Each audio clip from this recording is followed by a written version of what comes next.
Hello everybody, welcome to AstroEdify. We are going to talk about mantras today and we are going to discuss several important questions which might be there in many people's minds, that what are mantras, what is the logic and reasoning or science behind them, is there any science behind them, or they are just there, nobody knows about what is the reason, or mantras help you in some way or not. If anybody is doing any mantra, do they require a initiation or a guru deeksha all the time, or they can do voluntarily on their own? And you can do the mantra of any god and goddess, or there are any particular set or kind of mantras of different kind of deities which are auspicious for a person. So all these questions we are going to take and we are going to discuss in detail. So let's start this video.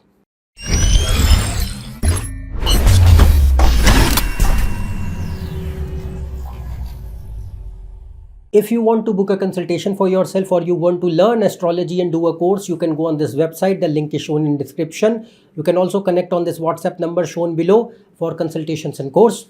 Now we are going to talk about mantras in detail. Now before moving on, that what mantras are and what kind of mantras are suitable for a particular person and how to see that and everything, we are going to start with the basics that we might have seen, particularly in Hindu tradition and culture. Many families, they participate into religious ritualistic processes where homas are done, proper mantra japs are done, and we might have seen our ancestors, elders doing that. Sometimes we also do that, but we don't understand the reason behind it sometimes, and even if we do, we don't understand them fully to the point. So I think that there is only a belief which is acting out, and which is very important in terms of religion and moving ahead spiritually. The belief is acting as a firm base for spiritual progress for any individual. But mere belief is not going to take you very far. You should also know that the God, the deity, the mantra that you are doing or worshipping, what it actually refers to, what it actually symbolizes, and how it is helping you to realize your true absolute nature. So before moving in all this detail, we have to understand the base upon which all this thing exists. So first we will talk about the fundamental reality. Now this mantra, the concept of mantra is originated from the Tantra. Tantra is a philosophical school, Indian philosophical school. Just like there is Advait Vedanta, Sankhya, Yoga philosophy, Nyaya, Vaisheshik.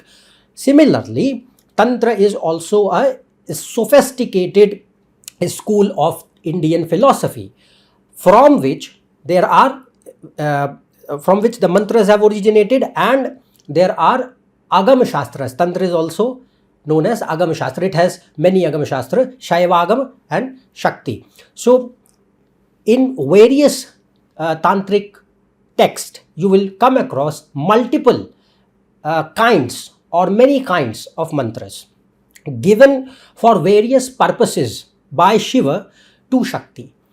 That is how the books describe. But understand that the primary purpose of mantra is not to just fulfill your material desire or to get the things that you want, or whether it is positive or negative. That's not the question, but it is for you to self-realize and liberate. That is why mantra is being introduced and being told by Shiva to Shakti in the first place. So what Tantra describes, and whether you call it Tantra philosophy or whether you call it Kashmiri Shaivism, it is one and the same thing. This concept which I am going to discuss now, it has been described in Spandan Sandoh, which is a particular treatise in Tantra Kashmiri Shaivism particularly, which describes in detail that what is the origination of mantra and how it impacts us, why we should do it, and all these things in detail later on. So first thing first is that all this foundation is based upon Shiva and Shakti. So what is Shiva and Shakti? Now, before we move ahead, just you have to clear your head with the notion that the form of Shiva that you have been so far accustomed to, just keep it away for some time. Okay? So in your mind, just imagine that, get rid of the form of Shiva, like a person who is very fair skinned, sitting in the Himalayas, in Kailash, in Samadhi, and holding Trishul. That, just forget that for a moment. Assume and think that Shiva is formless, infinite, pure existence, consciousness, bliss, known as Sat Chitanand. Sat, existence, Chit, consciousness, Anand, bliss. So the absolute reality is one, non-dual, infinite, pure existence, consciousness and bliss. You can call it by any name whatsoever possible, whether you call it Brahman like in Advaita Vedanta, whether you call it God or Vishnu or Devi or whatever name you want to give it, Param Samvit, Paramatma, Bhagwan. Similarly, in the same fashion, in Tantra, that absolute reality is termed as Shiva Tattva. So, here Shiva Tattva is formless, non-dual, infinite, pure existence, consciousness, bliss, which is beyond space, time and causation. When nothing exists, only that is there. That is Shiva. And it is Sarvavyapi, means present everywhere, omnipresent, all the time. It is the absolute witness, Sakshi of everything. And it is you, yourself. So you are pure consciousness. If I take away your consciousness right now, what you will be? Dead. In a moment. The moment it comes out, you are dead. So understand that we are consciousness, and we are aware. Consciousness means awareness. But we are not, it is available to us 24/7. But we think ourselves as an individual, as a limited sentient being. And that is ignorance, ajnana, due to which we are suffering and all that dukkha is there. But the point here is that Tantra describes that absolute reality, Shiva Tattva. And this Shiva Tattva has its inseparable Shakti Tattva. Shakti is not different from Shiva. It is one and the same. Like fire has light and heat. You cannot separate light and heat from fire. So Shiva is pure consciousness, awareness. And Shakti is the Vimarsha. Vimarsha means which is making Shiva aware of its own self. That is Shakti, which makes it aware of its own self. So this Shiva Shakti Tattva, now we are coming to the main point. So this Shiva Shakti Tattva has Spandan inherent in it. What is Spandan? A throb or a divine pulsation, a movement, subtle movement, through which the Shakti of Shiva creates, preserves and destructs the creation. Okay, when I say creation, it is all creation possible, multiple universes, and in one universe all the galaxies or stars or solar systems or planets and life in it, everything. And similarly, many multiple universes, entire creation possible, which is incomprehensible for a person. So you just have to understand that Shiva Shakti, when it creates, so assume that nothing exists and only this pure consciousness in seed form is there. It is always there because it is beyond space, time and causation. And then it has Spandan inherent in it. It is same, Shiva Shakti, Spandan, one and the same thing. No difference whatsoever. Okay. And this primordial Spandan is called Om, which is also known as the Nad Brahma. Okay. And this Spandan, this pulsation, vibration leads to manifestation of consciousness, manifestation of pure consciousness in varying levels of creation, varying levels of universes by splitting of Om into many BEEJA akshars. So in mantras you see that in mantras you will come across BEEJA akshars. Aing, Hreem, Shreem, Kleem, all these. These are Bij akshars. Bij means seed. Akshar means syllable, seed syllables.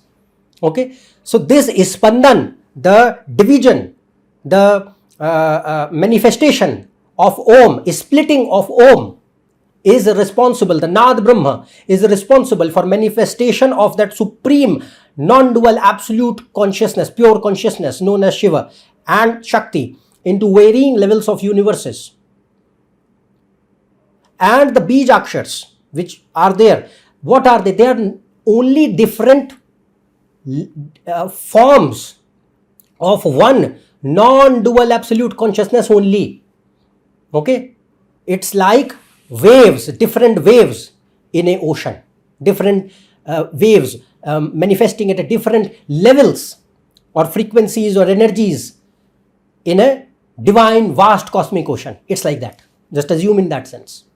The Bijakars are different forms of one non-dual absolute consciousness only, responsible for making it appear into many existences. That one supreme existence which is the cause of everything and which is one and non-dual. Nothing exists apart from it. Nothing can exist separately from it. Everything is present in it. But when the manifestation happens, ignorance comes, and ignorance tends to make the absolute Shiva believe that you are now finite, due to which the Bijakshars now, like I said, they are making it appear into many existences like of universes and all the living and non-living beings in it. So each Bijakshar has a Devata or a god or a goddess, Devata or a Devi, god or goddess, deity, in order to say deity. So each Bijakshar, each seed syllable of mantra has a deity to symbolizing it. So Devata means the deity, god or goddess, and the Bij, the seed syllable, are one and the same, they are not different. So this notion that we have in mind that okay, some Devata like Bhagwan Ganesh or God Hanumanji or Bhagwan Ram or Krishna, I am saying okay, that we have a Sagun Roop, means a particular form, imagined form present to us, okay, that they look like this, but they are not only that form, they are that absolute consciousness which is Nirguna, means formless, infinite, and part of that absolute consciousness itself. So they are Shiva themselves. So each Bijakshar which is symbolizing a deity, so deity and the Bij are one and the same. Devata and Bij are not different from one another, because the Devata is not a literal figure in front of you. Devata is only a manifestation of varying levels of consciousness in the vast cosmic ocean. It's always Nirguna, but for your own mental sake, so that you are able to comprehend it, it takes a form known as Saguna Rupa, because you can't understand the formless, hence it takes a form according to your mental construct sometimes.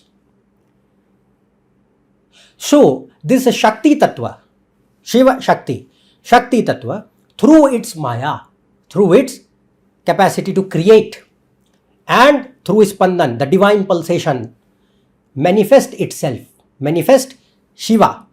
So Shakti is the force which is creating. Shakti means the power of Shiva to create. So it manifests itself into all the things. First it manifests itself into the 10 Mahavidyas. So 10 Mahavidyas means 10 forms of energies. So each Mahavidya, in Tantra there are 10 Mahavidyas: Matangi, Bhuvaneshwari, Bagulamukhi, Lalita Mahatripur Sundari, Tara, Kamala, Kali, Dhumavati, Chinmasta, Tripur Bhairavi. These are 10 Mahavidyas, and each has a different Bijakshar associated to them. Different mantras are there for each of these Mahavidyas. So what are these Mahavidyas? They are not only some literal goddesses in this form, imagined as a human form existing out there. No, these are varying levels of vast cosmic energies in that infinite cosmic ocean, in manifesting themselves into varying levels of creation. That is what they are. and each of them are responsible for creation, preservation, destruction.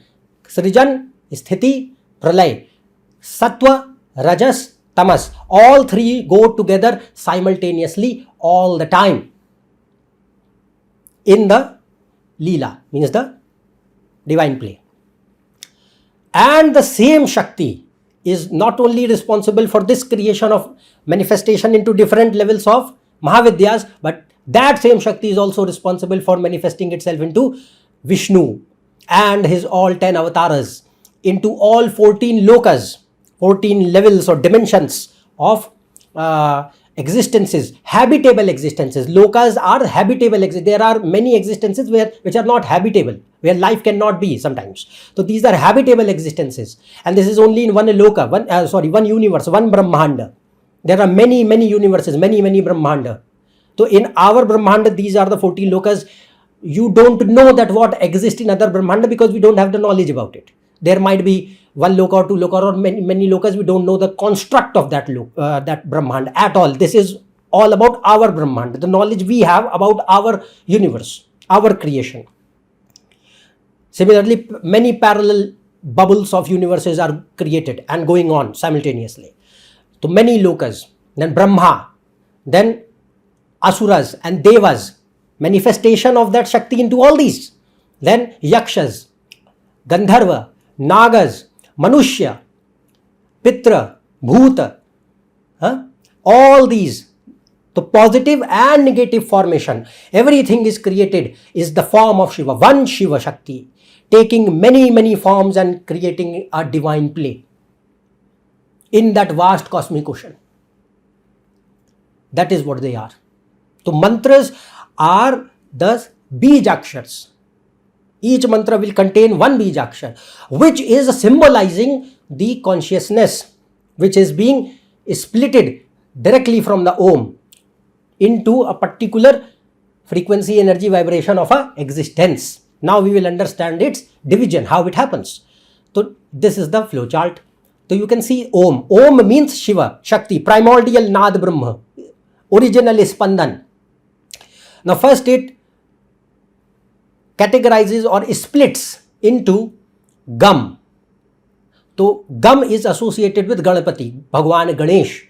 So we have a proper ritual that whatever we do, whether it is a homa, whether it is any puja or any positive auspicious work in Hindu culture, we always first start with the worship of Bhagwan Ganesh.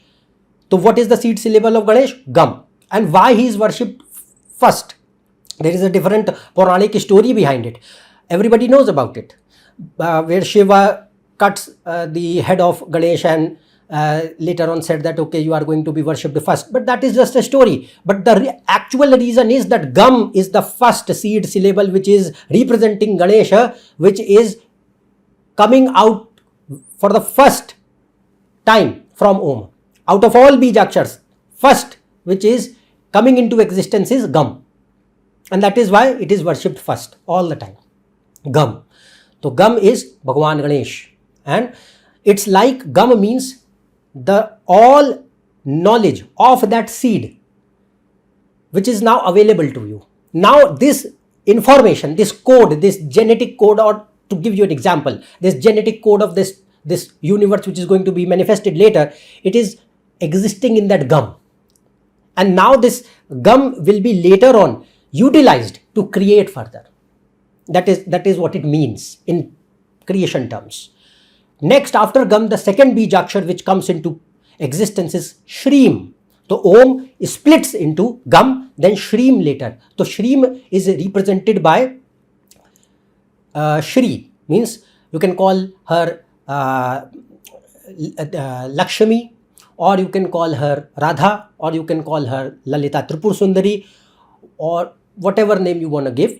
So the thing here is Shri means that manifestation of energy which is responsible for providing all the resources to exist. If there are no resources, nothing can exist. Like Shreem is further splitting into Panch Mahabhuta. Panch Mahabhut means Ham, Yam, Ram, Vam, Lam. तो हम is Akash, Yam is Vayu. Akash means ether, Vayu means air. Ram means Agni, fire. Vam is Jal, water. Lam is Prithvi, earth. So we are created, everything in this universe is existing because of these Panch Mahabhuta, 5 base elements. If these 5 base elements are not there, nothing on this earth will exist. Nothing. Living or non-living. Everything is there. So it is creating what?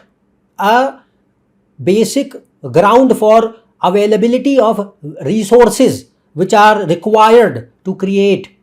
And if those resources aren't there, the creation is impossible. It cannot function, it cannot run, and forget about its healthy function. Impossible. So that is Shreem. And Lakshmis are of 8 kinds. We only associate Lakshmi with wealth. She is not only wealth and money. There are 8 kinds of Lakshmis. Dhan Lakshmi, Dhanya Lakshmi, Vaibhav Lakshmi, Vijay Lakshmi, Adi Lakshmi, Gaja Lakshmi. There are many Lakshmis. Lakshmi means wealth, abundance, resource, which is responsible, required for creation to exist in the first place. And if that is not there, nothing will exist. Much more important than money is food. Can you eat money or can you eat food?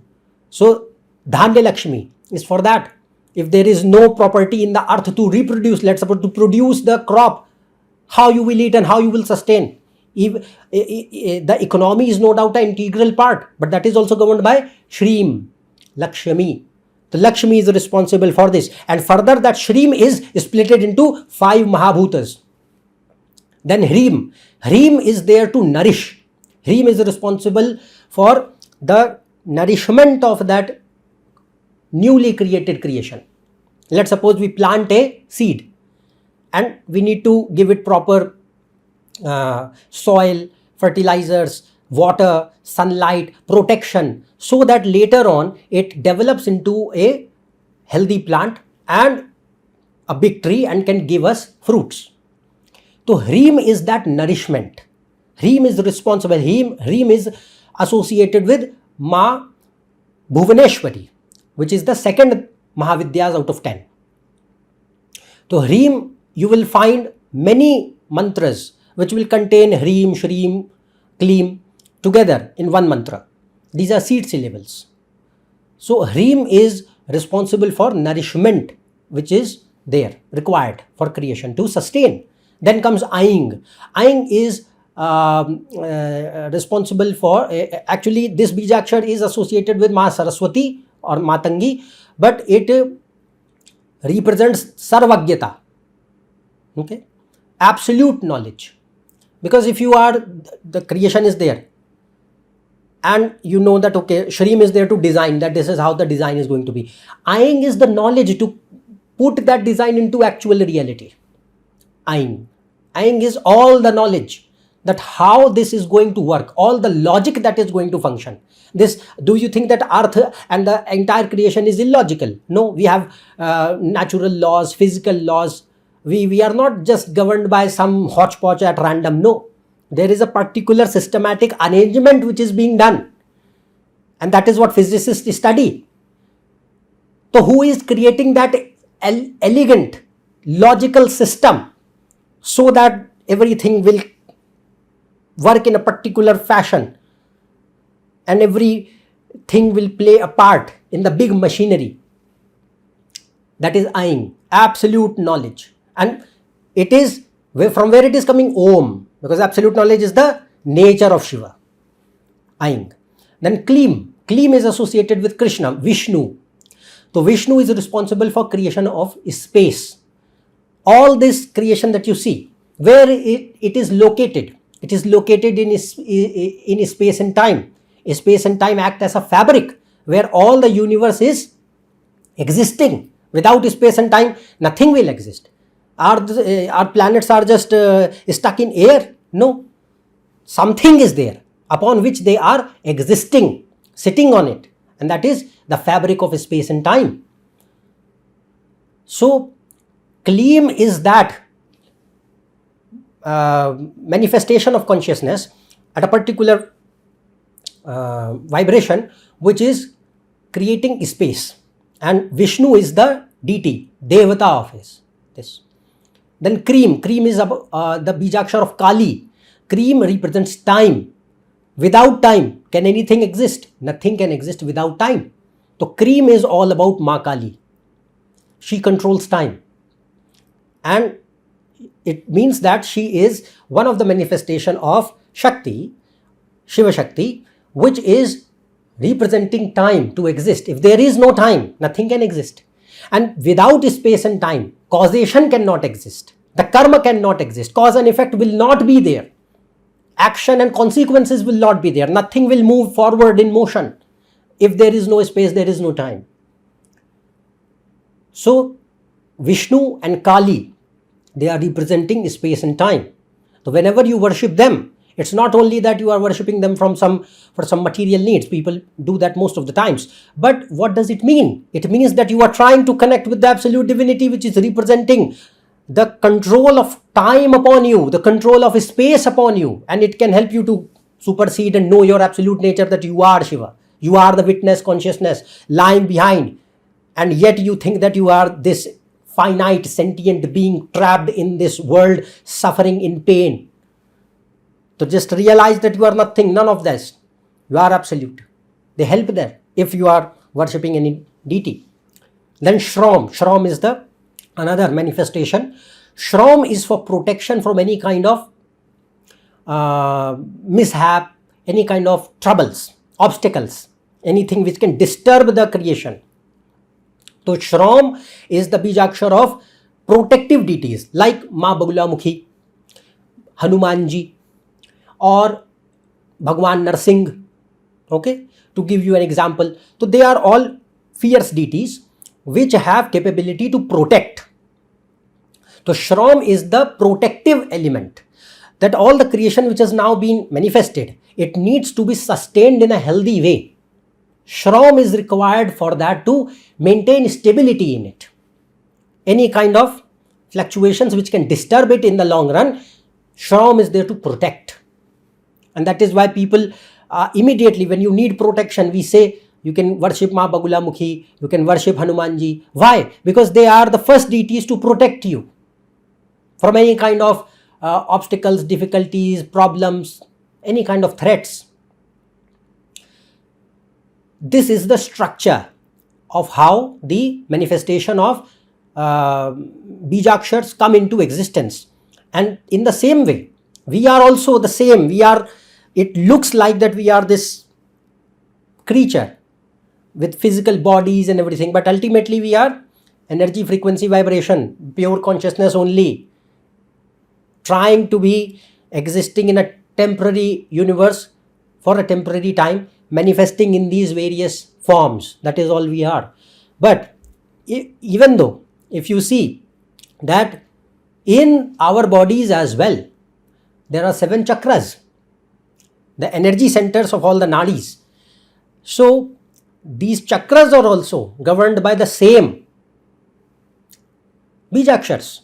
So Mooladhara by Lam, Swadhisthana Vam, Manipura Ram, Anahata Yam, Vishuddhi here in the throat Ham, Agya Chakra Om, and Sahasrara Om again. So as you meditate, as you gradually move forward in meditation, your Kundalini starts to rise. And that Kundalini energy, as it rises above and it moves through various chakras, and it surpasses Vishuddhi, means here after throat, person realizes who he is. At Agya Chakra, you will intellectually realize that who you are. At Sahasrara, you will have the darshan, actual experience. At Agya Chakra, you will not have experience. You will have internal realization, intellectual realization, that who you absolutely are. But at Sahasrara, you actually witness it. So we are this. So when a person is reciting any mantra, they are doing Bijakshar. What are they doing? They are planting the seed, BEEJA, into their mind, so that as they continuously recite it and over a period of time, that seed is sown. Now you are giving water to it by continuous recitation. If you are giving water and all the requirements which are necessary to make that, transform that seed into a plant and to a big tree later. So what it is doing, that seed is transforming what? Your mind. Mind is containing all the impurities, past life tendencies, desires, negative thoughts, and ignorance, which is trapping you in this cycle of birth and death, or dukkha, or pain, or suffering, whatever. So mantra elevates you all the time. Any mantra, whatever you do, it elevates you. And like I said, Bijakshar is not you. Bijakshar is that high consciousness, which you call as Devata, or God, or Goddess.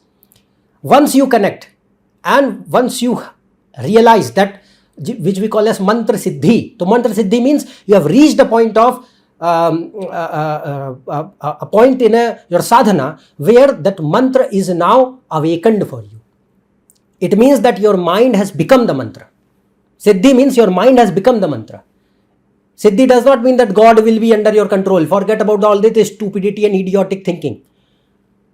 The thing is that you become that plane of consciousness itself. You now know that mind has become that mantra now. There is no difference between you and that deity anymore. That is mantra siddhi. So if a person is able to, the sadhak is able to do that, they become that one absolute. They realize who they are. Each mantra can take you there. And there are several mantras which are used for other tamasic purposes as well, means for any kind of negative purposes, people do that, but they have to bear very harsh negative consequences for that as well. Nothing is free in this world. Nothing is free in cosmos. For every penny or everything, every action, you have to pay. So the point here is that now the question comes that what kind of mantra is good for a person to do. So horoscope tells us easily that which mantra is favorable for a person to do.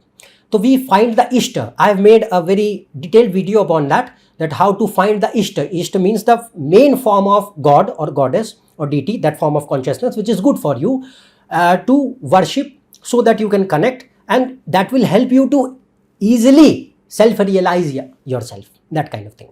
So horoscope tells us easily about that, and it varies from person to person. For some people it might be softer deities. For some people it might work with fierce goddess and goddesses, or means fierce means a fast-paced consciousness. Simple. It's nothing like it's going to harm you or disturb you or destroy you. No, it's like channels.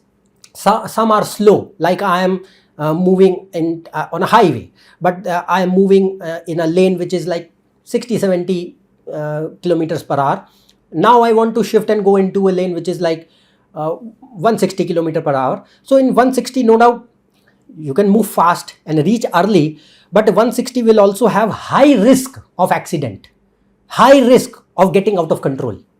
That is the problem.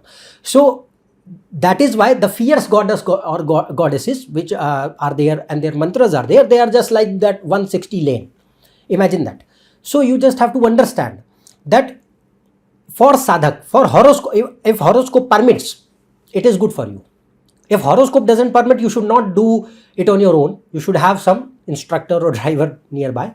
So that is why Guru Deeksha is important. That is why it is being said all the time that whenever you are going to start a mantra sadhana or anything, particularly Tantric sadhanas or anything, you should take a Guru Deeksha, learn it from a Guru, and then do it on your own. That is the process. But it does not mean that if you don't have a Guru, you cannot do mantras. You can do simple mantras of the deity. And if you find natural attraction to a deity, it will never be happening out of, I'll say, at random. It is because many times it is being seen that somebody, sometimes you feel natural attraction, devotion, emotional connection with a particular form of deity. And why? Because that horoscope shows it. Because of past life karma, because of past sadhanas has been done. That is why you are naturally have that. So in that case, person can start. If Guru is there, much better, but you can at least start with simple stotras, stutis, and later on move to simple naam japs, naam mantras. Okay, but in general, what kind of mantras or deities are suitable, you can find it from your kundali easily. And second thing, even if not everybody is going to find it from kundali or whatever, but the point here is that the natural attraction which comes, that why a particular sadhak They have not seen their kundalini and then decided why they are in that particular sadhana only. Horoscopes will tell all the time. It will never be the case that you are doing something else and the horoscope is showing something else. Impossible. All the siddhas, all the mahapurushas who have got the darshan and everything, horoscope exactly, accurately pinpoints that why a particular mode of sadhana was followed by a particular individual. Somebody is a bhakt of Kali, somebody is bhakt of Krishna, somebody is doing yoga marga, somebody is doing any Vedanta marga. Everything will be governed by horoscope. It tells us that. Because horoscope is just your past life action which is being, due to which you have got this current life. So, without Guru, it is not being generally said very helpful to do. But if you have that capacity and natural bhakti, simple bhakti, you can do on your own as well. It is always highly recommended to take the help of a Guru. Another point here is that mantra helps you, or you will start to see the benefits of mantra the more you recite it, the more you do with meditation, deep meditation. And the simple thing is, mantra is energy, frequency, vibration. It is sound which is uplifting you gradually, your level of consciousness ultimately. So the more you are spending time in mantra, the more you will see its impact upon you. So it gradually uplifts you. Hence the recitation number matters. Number means, number does not mean that this many 1,000 times or lakh times, that is separate, that is also there. But the main point here is how much you are able to do it in deep concentration. There is another misconception among people that mantras can be very bad for us and they can harm us or whatever. Mantra can never harm you. It is your own incapability, your finiteness, your narrow-mindedness, which is acting as a big barrier, and due to that only you are not able to comprehend the intensity of mantra. It's like that there is a electricity flowing in the wire for 440 volts, let's suppose, and now you have a device like a light bulb which is like 100 watts. So if you will pass that much electricity through this 100-watt bulb, what will happen? It will just blow up. Nothing, it will not sustain. It can't hold it. In the same way we are that. We are those limited 100-watt bulbs trying to encapsulate that infinite energy. How can you sustain it? Guru helps you to elevate and become capable to handle it. That energy is there to uplift and immediately make you realize who you are. It's not there to take you down or harm you, or no. What harms you is your mind, your corrupted, polluted, ignorant mind. That is what harms you, not the mantra. Mantra is pure consciousness. It does not have impurity. You have impurity. You are not worthy or eligible enough to handle that. That is why Guru Diksha is required. Guru is not going to give you some kind of magic potion. No, he only teaches you. He gives you Brahma Jnana, makes you realize who you are, helps you solve your doubts so that your vision and perception changes, broadens, and you become capable to hold and sustain that energy when the mantra is recited. The mantra is there to witness yourself who you are. Before that, the logical inquiry and deduction is being done so that you broaden your vessel to hold that energy. So that is the concept behind the mantras and how to do it and everything. So I hope that you understood all these concepts, and if you liked this video, comment on it, share the video with as many people as possible. And if you are new to my channel, subscribe below and click on the bell icon. For all other information and posts and reels, you can connect on my website, Facebook page, Instagram. Their links are in description. Otherwise, we'll meet in the next video. Till then, goodbye and thank you.